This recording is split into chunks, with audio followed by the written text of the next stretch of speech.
Jangan lupa subscribe YouTube channel Metro TV News dan jangan lupa nyalakan notifikasinya. Jumlah kasus harian positif COVID-19 di tanah air ini tembus lebih dari 1.000 kasus dalam beberapa hari terakhir. Lonjakan kasus yang sebelumnya pada angka di bawah 500 kasus, DKI Jakarta ini menjadi provinsi penyumbang terbesar kasus COVID-19 harian. Penyebabnya diantaranya adalah penularan subvarian Omikron BA4 dan BA5. Menurut Kemenkes, munculnya varian baru COVID-19 masih menjadi ancaman serius pandemi di tanah air dan dunia. Senin 20 Juni jumlah kasus COVID-19 di Indonesia bertambah 1.180 kasus.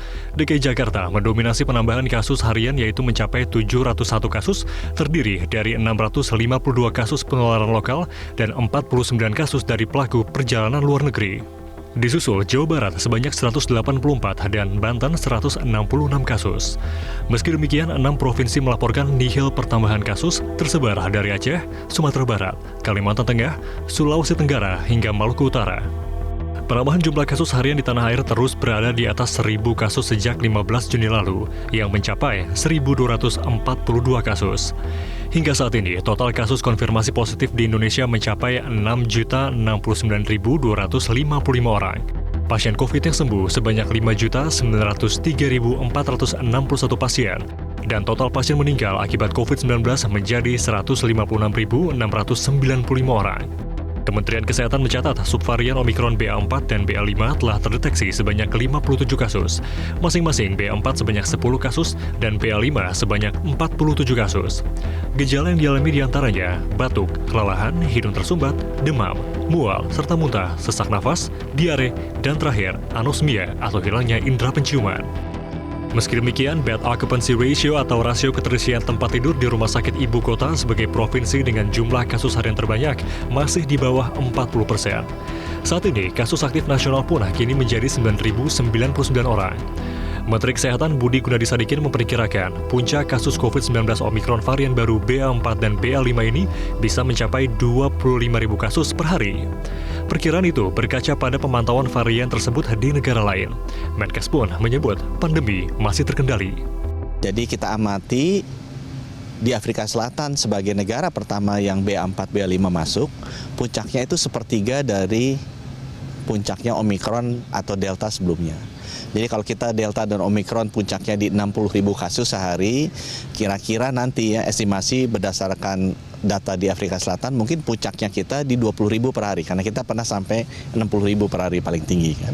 Nah tetapi yang kita perlu lihat adalah bahwa fatality rate-nya atau kematiannya itu jauh lebih rendah, mungkin 1/12 atau 1/10 dari Delta dan Omikron. Jadi kita percaya bahwa nanti akan ada kenaikan, kira-kira maksimalnya mungkin 20.000 per hari gitu, 1 bulan sesudah diidentifikasi, jadi sekitar minggu ketiga, minggu keempat Juli, dan kemudian nanti akan turun kembali. Selain BA4 dan BA5 yang tengah merebak, Badan Kesehatan Dunia WHO menyebut 60.000 orang meninggal akibat subvarian BA2 per Februari 2002 lalu.